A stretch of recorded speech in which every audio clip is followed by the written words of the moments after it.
This morning we have Greg Burnham first, and he wrote to me and asked if he could present, sent me some of his work, and he's working on the National Security Action Memorandums 263 and 273. He was born in San Diego, California in 1957. His father worked for both Truman and Eisenhower while they were sitting presidents. And in 1963, my family attended this is a quote from him, in 1963, my family attended the services for JFK, including walking past his coffin rotunda. The mood in Washington was extremely somber that weekend, to say the least, and it made a lasting impact on me. I began seriously questioning the official version in high school, and by the time I was in college, I'd become convinced that the Warren Report was nonsense and that the House Select Committee on Assassinations was barely any better. The two most important subjects of his primary research and best sources of information were the late Colonel Fletcher Prouty, U.S. Air Force, and the late Jerry Patrick Hemming. Burnham is a founding member, and that's in quotes, I don't know why, of Rich De La Rosa's JFK Research Assassination Forum, and he appeared in the Guilty Men episode of The Men Who Killed Kennedy program for the History Channel, and he also appeared in the exhumation of Lee Harvey Oswald, the Norton Report on Discovery Channel, and in infamous grave sites on the Travel Channel regarding the burial of Oswald. Burnham also appeared as an expert on the military documentation in a documentary about the final disposition of JFK's casket, which was aired in 1999, concerning its having been dumped in the ocean in 1966. So this is Greg Burnham. Thanks, John. Thank you. Good morning, everybody. Thanks for being here. I'm really glad to be here. It's nice to know that there's still interest in the subject. My own personal motivation for wanting to keep talking about this mostly has to do with truth-seeking and hopefully some corrections to history. Before I came, some well-known researchers, people that I respect a lot, we were mentioning this earlier, had said to me, well, don't you think that National Security Action Memorandums 263 and 273 have been thoroughly covered already in the past after the movie JFK, among other things? And I said, I don't think that they have.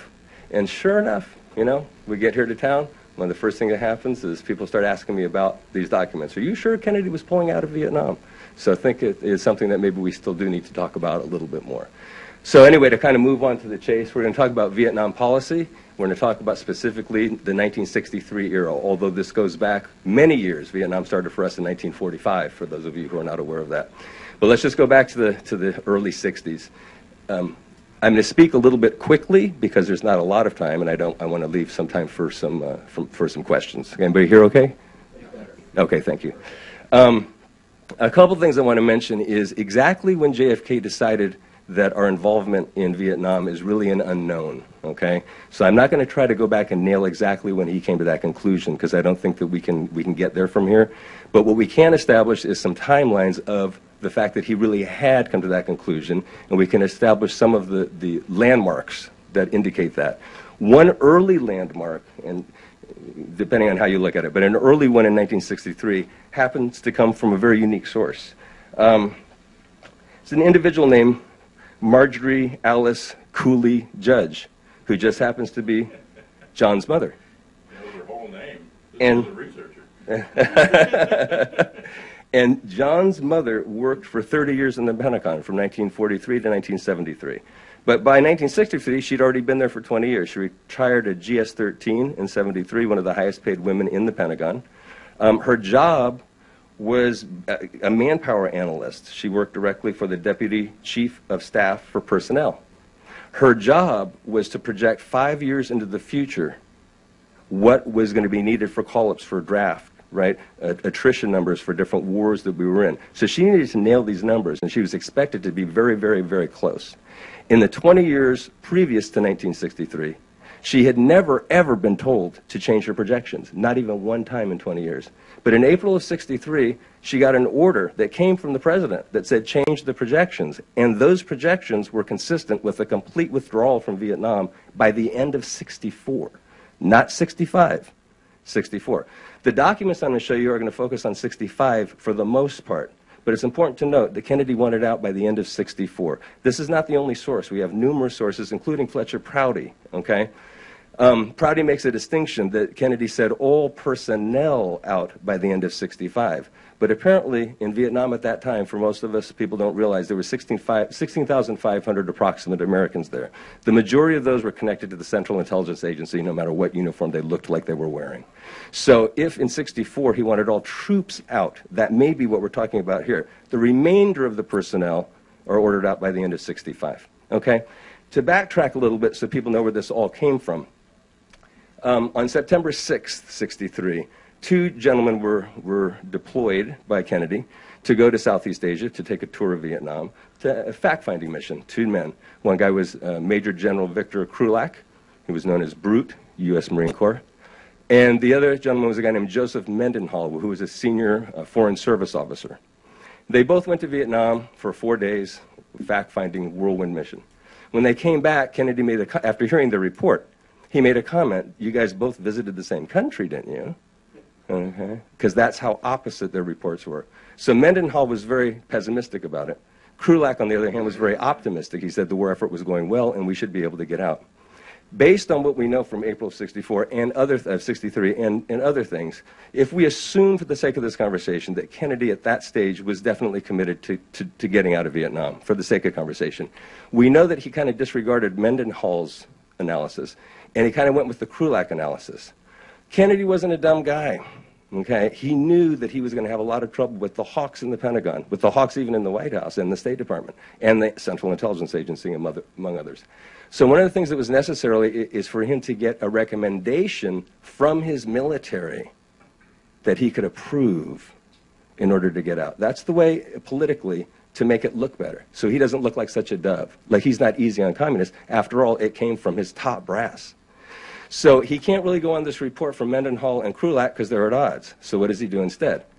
He tasks the two top people, right? Defense Secretary McNamara and the chairman of the Joint Chiefs of Staff, Taylor. And he sends them off to Vietnam for a fact-finding mission. And they spend some time there. Most people don't realize while they were there, does anybody think that they had the time to write the McNamara-Taylor report and bind it in leather while they were in the rice paddies of the Delta? See, it's kind of silly, right? What we do know today is that Kennedy basically dictated the McNamara-Taylor report, at least the highlights, at least all the talking points, to a guy named Krulak that we just talked about, and to Colonel L. Fletcher Prouty and their staffs. They wrote what became the McNamara-Taylor report. As hard as that might seem for us to imagine, that's how Kennedy got some things done behind the scenes. They finished the report. Prouty had it flown by jet to Hawaii, because when people came back from Saigon, typically they would stop in Hawaii, and then they would continue on to Washington. This officer was tasked with handing them the McNamara-Taylor report, all bound in leather, and said to the Secretary of Defense, "You and the general are supposed to become familiar with this so that when you get back to Washington, you can tell the president what you wrote in your report." Okay? So that's what they did. They came back, they were met by all kinds of media, and they handed this leather-bound report to Kennedy right there. They sat down. We've got pictures of it. Everyone's probably seen those pictures. But if you look on the coffee table, yeah, it's a leather-bound report right there. Kind of hard to do when you just got back from Vietnam. Okay? So that's how that kind of started. If we move on a little bit here, so we know that that report, pardon me, that report led to an official government document known as National Security Action Memorandum 263. This came up, obviously, in the movie JFK. You know, there's been a lot of controversy about what it actually meant. Part of the problem with why there's so much controversy is because the manner in which the document was written. Most of the time, a National Security Action Memorandum really is explicit about what's in it. I mean, think about this. It's a National Security Action Memorandum. It trumps every other document. So you want to really be clear about what it says in it. But McGeorge Bundy wrote it like this. Okay, now I obviously highlighted some things, but it's a small thing. Actually, if you can go back one. Okay, this is the actual memorandum, okay? So if a historian or a student of history or anybody went to look at this document, it used to be top secret, but now it isn't, you'll notice the first thing that it says is at a meeting of October 5th, the president considered the recommendations from the McNamara-Taylor report, okay? That really is a non-sentence. The next one is the policy directive. This is the most important one. It says the president approved the military recommendations contained in section 1B, paragraph 1 to 3 of the report but directed that no formal announcement be made of the implementation of plans to withdraw 1,000 troops by the end of '63. And then he approved a cable to go to the State Department. So if you take out this middle thing and don't know what it is, it really doesn't say a darn thing, does it? Who wrote this, by the way? Oh, George Bundy wrote that. Well, his name's going to come up again, I promise you. So anyway, so now if we go to the next slide, you'll see what this actually says. So if a person was able to go and actually dig this up and find out what it said, what's really interesting about it is it says withdrawal, doesn't it? Yeah, to complete the military campaign in the north and central areas by the end of '64, as your mother said, and in the Delta by the end of '65. And here, these are just ways of getting that done, a little bit of logistics. Then here, a program be established to train Vietnamese so that essential functions now performed by the U.S. military personnel can be carried out by the Vietnamese by the end of 1965. Does that sound like we're leaving? Sounds like it to me. And withdraw the bulk of all U.S. personnel by that time. And then again, to withdraw 1,000 by the end of '63 to start the process. Okay, again, this is a National Security Action Memorandum. This is the only portion of that entire McNamara-Tiller report that was basically dictated by Kennedy that he approved. So in the future, when we're talking about future documents here, when you hear reference to the McNamara-Tiller report, we all need to think, no, this is the part that was approved from the McNamara-Tiller report. This is the only part, okay? So getting lost in the details of the McNamara-Tiller report to make these other directives that escalated the Vietnam War, see, that's an illusion. That's an illusion. This is the part that Kennedy established, okay? On November 22nd, 1963, our policy was this one, okay? Moving on to the next slide. Okay, now, to confirm this, there's been arguments made that said, yeah, but 3 weeks after Kennedy signed NSAM 263, there was a change, a major change in Vietnam, right? President Diem was assassinated, and so was his brother. The generals took over there, et cetera, et cetera. So, that's probably what changed our policy. Okay, that's specious at best, okay? 2 weeks, roughly, after NSAM 263 was signed, there was a Honolulu Conference agenda cable. It was a joint State and Defense Department cable, okay, that was sent basically directing people as to what the agenda of the Honolulu Conference, which was to take place on the 20th of November, 1963, what the agenda was to be. And if you look at the next slide, there's a lot going on here, right? Typical type of a cable. But right here, military is the number 2 item. If we go to the next slide, again, when you hear McNamara-Taylor mission or report, remember, it's not the whole thing. It's the part the president approved. And if you look at here, it says, number 2, military, including report on progress in accomplishment of tasks assigned as a result of the McNamara-Taylor mission. Well, the tasks assigned had to do with what? Well, the logistics of withdrawing from Vietnam. We had 16,500 people there that we had to get out in a relatively short period of time without disrupting the country unnecessarily. And down here, D, outline in terms of force, timing, and number involved the projected program for reduction of U.S. military forces by the end of '65. Okay, so this happened 2 weeks after the Diem brothers were assassinated. So apparently at this juncture, Kennedy wasn't second-guessing himself. He wasn't sending his people out there to say, you know what, maybe I made a goof. And the other part is this. Does anybody really think that Kennedy was in the dark? That the Diems were going to be overthrown? I think everybody knows that. Whether they were to be assassinated, that's the question. But there's other ways in places that things happen. So there's no question that the people in the State Department and in the White House, including McGeorge Bundy, everyone was aware that there was a high probability that the Diems would be replaced no matter how that happened. So it was part of his plan going in when he signed NSAM 263, in my opinion anyway, with or without the Diems, that this is what our policy was going to be. And I think this kind of tends to support that. Okay? You go to the next slide. That's just the rest of that cable. None of it has to do with military. This is like the plans on who's going to get on what plane and things like that. So, again, as of, interesting, today's the anniversary, right? It's the 21st. I don't mean of the assassination. It's the 21st of an important document, though. So 47 years ago today, we know on the 21st of November, 263 was in full force.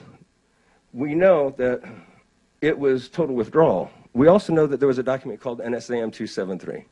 There's a draft of it, and that's the one I'm going to focus on, okay? I want to thank people like Peter Dale Scott, James Galbraith. I mean, they've done some outstanding work on NSAM 273, the final version. Okay, and I recommend them highly. But what I want to focus on myself is the draft of the document, because the draft happened the day before the assassination, November 21st, 63. And if you recall, it was the central object at that time of the U.S. government to withdraw from Vietnam. Okay, if you go to the next slide. And this is just the first page of the draft of the document in text, so you can kind of see it. And if you can go back again, real quick. Okay, and I just want to point one thing out, and we'll get to this again more, but right there it says, the test of all decisions and U.S. actions in this area should be the effectiveness of their contribution to this purpose.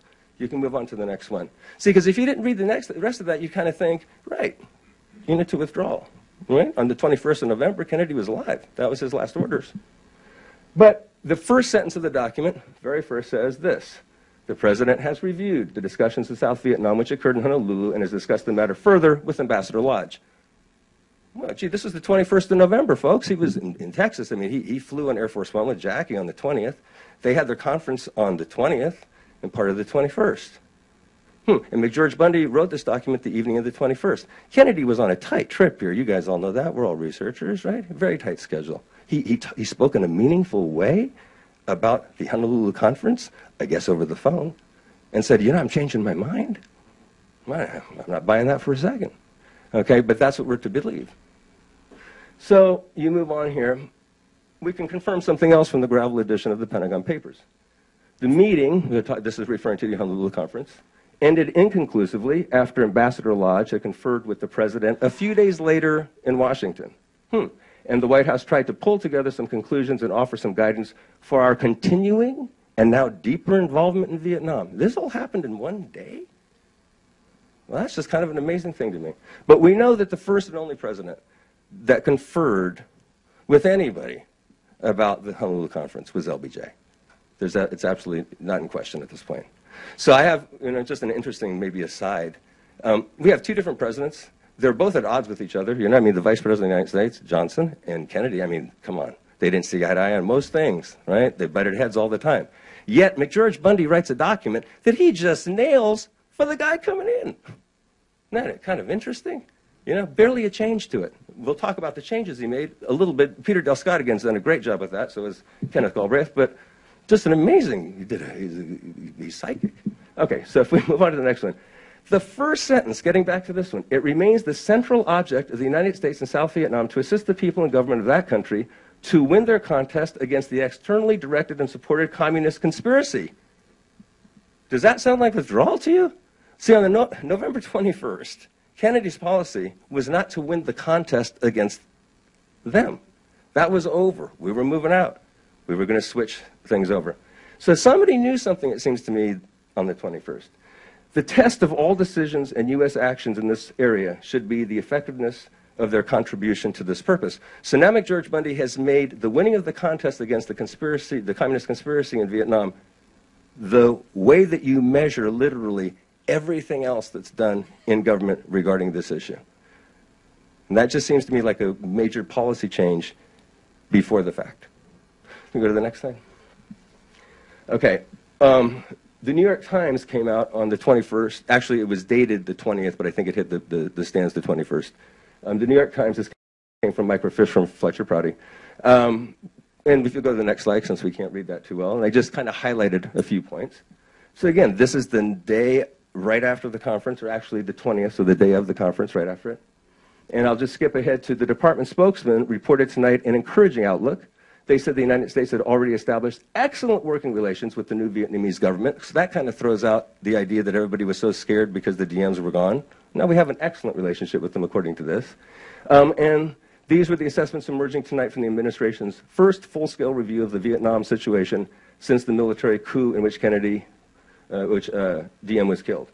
And down here, there were no basic changes in United States policies and commitments to South Vietnam. And down here, the spokesman declined, however, to disclose any recommended changes until Secretary McNamara and Ambassador Lodge have an opportunity to report to President Kennedy later this week.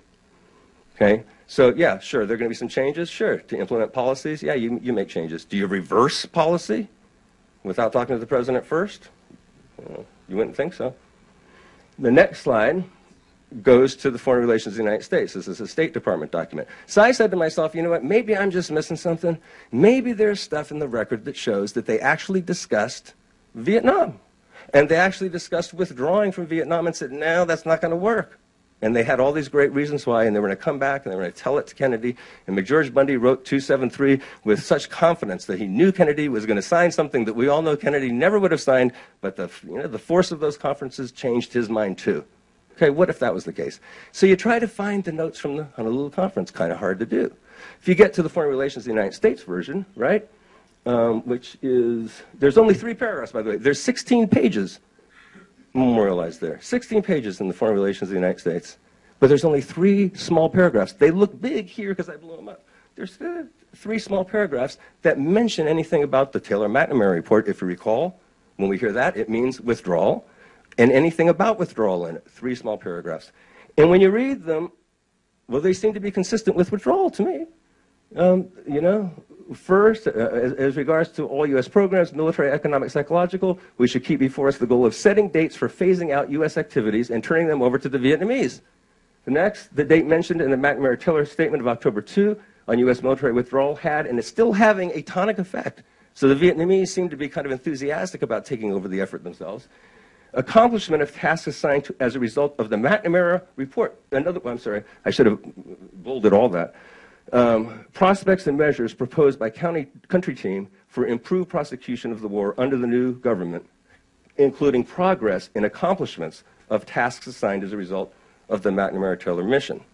And finally, it says, here follows discussions, blah, blah, blah, reduction of U.S. military forces by the end of fiscal year 65. Next slide. Here follows discussions. What discussions? You see, because that's where it ends. You all can all go look there yourself. Okay, it's the Foreign Relations of the United States, right? Our involvement in Vietnam. It's volume 4, August 63 through December 31st, 63, I believe, if I'm not mistaken. The next entry in the FRUS is November 22nd, 63 at 8 o'clock in the morning, where McGeorge Bundy is sitting there providing over a breakfast or a daily staff meeting. And he's commenting about how nice it was to go to Honolulu and how great it was to have, you know, these accommodations and blah, blah, blah, blah, blah. So we don't know what discussions followed that could have possibly led to NSAM 273 and us being now totally committed to winning the contest against the conspiracy as opposed to the withdrawal, because we know on the 21st the policy of the President of the United States in this country was withdrawal. It had nothing to do with what McGeorge Bundy wrote in that document. We move on to the next one. And this is the last one I'll go through. This particular paragraph disappeared from the final version of National Security Action Memorandum 273. The only person I've ever heard talk about it was Fletcher Prouty. And the significance of it, you know, I think everybody kind of has to make their own mind up if it has significance or if it doesn't, you know. But just, what is he talking about here? I mean, the word Vietnam in every other paragraph of NSAM 273, even the draft, has the word Vietnam in it, or the McNamara-Taylor report, because that's what they were talking about. See, and I just don't understand what he's talking about. Prouty didn't either, and he says it was a really important part of it. In fact, Prouty said this was, the draft was circulated throughout the government on the planes on their way back from the Honolulu conference, and also the cabinet on their way to Tokyo, on their way to Japan for their economic summit. You know, we have notes with, from McGeorge Bundy to his brother Bill Bundy, and making sure he talks to Secretary McNamara and all these other folks. So it's almost like there's everybody prepare for something, because it's the highest importance that the United States government avoid either the appearance or the reality of public recrimination from one part of it against another. For what? For what? We had secret meetings in Hawaii that nobody knows about, and I better write this down? What? What?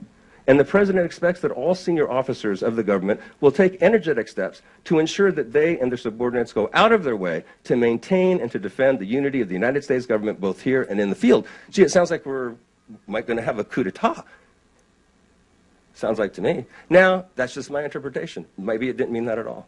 But I can't, you know, they say, you know, Occam's razor, right?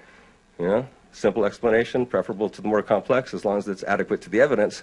My dad used to say, if it looks like a duck, walks like a duck, and quacks like a duck, it's a duck. You know, I'm not sure if this is a duck or not, but that's my presentation. Thank you so much for your attention.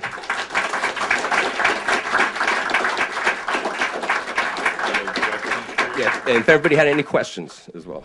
Yes, sir. Greg, do you think George Bundy was involved in the coup d'etat? And ditto question for Henry Lodge. Say that last part.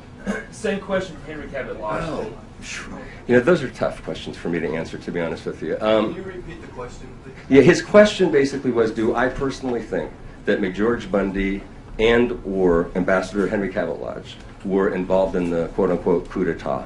Okay? And part of my answer to that would be a flat-out no, in one sense, in terms of, well, obviously you're not talking about shooters. But how far up the chain here did they go? I don't know. What I will comment on, I feel strongly that they had foreknowledge. Okay? Particularly McGeorge Bundy had foreknowledge. I am also convinced that Henry Cabot Lodge had a lot to do with an attempt to unsettle Vietnam. You know, as we know, he was quite responsible for the demise of the DMs. I mean, he contributed to that heavily. And for what possible motivation do you do something like that to destabilize the government? So. Wasn't McBundy in charge of the Rockefeller Foundation? Yes, prior to. And Kissinger, of course, had a relationship. Well, there are a lot of different relationships. So my question there would have been, is this really the Rockefellerization of American foreign policy? Yeah, and to be honest with you, that's an area that I'm not going to explore because I'm trying to focus here. Elsewhere. And I'm not saying it's not a good question, because it is. It's just one that I don't have an adequate answer for in the short time. Thank you. Anybody else? No? Oh, yes, sir. Well, Arthur Kroc wrote that article, you know, Kennedy, it would come from the CIA, not the Pentagon, if there were ever an overthrow. And I know that he thought, by giving that job to Henry Cabot Lodge, he was kind of putting a thorn in his side, but then it started working against him. But McGeorge Bundy, I remember reading, someone from the plane calls down to the ground and is talking about a lone nut and pick him up, something they couldn't have known at 35,000 feet, 7,000 miles away. There's another question, but I guess. Yeah, there are so many anomalies, as you all know, in this. You know, the investigations were done so poorly that I think there's a lot of questions that we'll all have for a long time. Yeah, go ahead.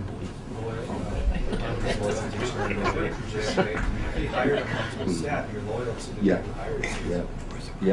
That's a great question. My first inkling of when I'm not sure whether he ever was, okay? And again, that's just my personal opinion. I don't know that he ever was. I know that as soon as as quickly as the Bay of Pigs, right? We know that he's the person who called General Cavill, right? In the CIA, and what did he do? He told them to cancel the airstrikes from Nicaragua to the Bay of Pigs. See, well, that was Kennedy's last standing order in the Bay of Pigs, was if you don't take out Castro's T-33s, the remainder of his little Air Force, they're maneuverable. I mean, they call them trainers, right? They're jets. They're maneuverable. They're going to shoot down B-17 bombers, or B-29s or B-26s or whatever it was we were using at the time, you know. So they were going to shoot those down if we didn't get them. So the fact, and if you look at the Cuban Study Group's report that Maxwell Taylor was the head of, Dulles was on that. Of course, he was on the Warren Commission report, so you can't trust him. And a number of other things, right? The immediate cause of failure of the Bay of Pigs was the cancellation of those airstrikes, say, and that was by McGeorge Bundy. So that is, to me, that's like, I mean, the fact that he didn't get fired along with Dulles and Bissell and the rest of them is, you know, a little bit of a mystery. So very early, yeah, first few months. So yes, sir. Hi, Greg. Ed Tatro. Ed, good to see you. Good to see you. Good to see you. And this is going to be the tough questions now. It's not a question, it's more of a commentary.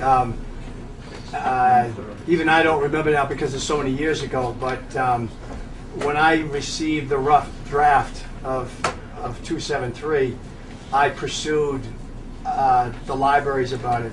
And as I recall, off the top of my head, the LBJ library informed me that there were rough drafts of the rough draft. And they said they were classified and that they needed an American citizen to fill out the forms and that perhaps they could get them declassified. So they sent me the forms and I filled out the forms, and as a result they were declassified, and I received them. And there was like, as I recall, it was like 8A, AB or something like that. And the roughest draft had handwriting on them. And I asked whose handwriting was that, and they told me it was McGeorge Bundy. So I took those documents and I immediately mailed them to Fletcher Proudman. And Mr. Hassel's question, Mr. Morrow's question here, the letters I received from Fletcher, he absolutely believed that Bundy was guilty as hell. And he then took the document and he said, "You've found a blockbuster. This is amazing." I mean, he was going crazy over it. And he then, I didn't know it, but he was meeting with Stone, and that's how this whole thing got going. And so here I am, the little nobody. And of all ironies and irony, I mean, I'm the guy that's focused on Johnson, and it was the LBJ Library and I who collaborated together. Irony of life. But I would like to ask you one question. Because it's clear from Robert Samianson's extensive article back then that Newman and Prouty and Stone, there was this huge feud where Newman was saying, don't go with Prouty, you're going to look like a fool. And there was obviously, I don't know what you know about all that. Well, yeah, I mean, there were some points of contention. You know, I don't want to say what Fletcher told me about his opinions on that, okay? And the reason is the man's passed away. And I would rather him be able to say specifically what he said, you know, and defend whatever that might be. It wasn't flattering, you know. I'll say that he acknowledged that he got a lot right, that Newman got a lot right. He also acknowledged that there was stuff that was just seemed to be steering the wrong direction in his opinion. I thought it was kind of interesting that Stone at the National Press Club ended up combining two people, right, when they said, you know, he was accused that Man X really didn't exist, and he said, well, he does exist. He primarily is Fletcher Prouty, who's sitting up here with me, and also partially the information for that character came from John Newman. So I think Stone was kind of caught between the two of them to a degree too. And it's really hard to argue with somebody who was there. You know, Fletcher was there. I mean, that's, you know, it's one thing for a historian to say what happened, another thing for somebody who was there to say, well, you know, do some more research maybe. So, oh, yes, sir. Greg, quick question here. Was Nelson Rockefeller a hawk on the Vietnam War? And the second question is, who did Lyndon Johnson support for president in 1968 covertly? Well, that's interesting. I don't know the answers to either of those questions. You know, Rockefeller I could speculate about. I haven't done sufficient research. It would be irresponsible for me to go there, to be honest with you.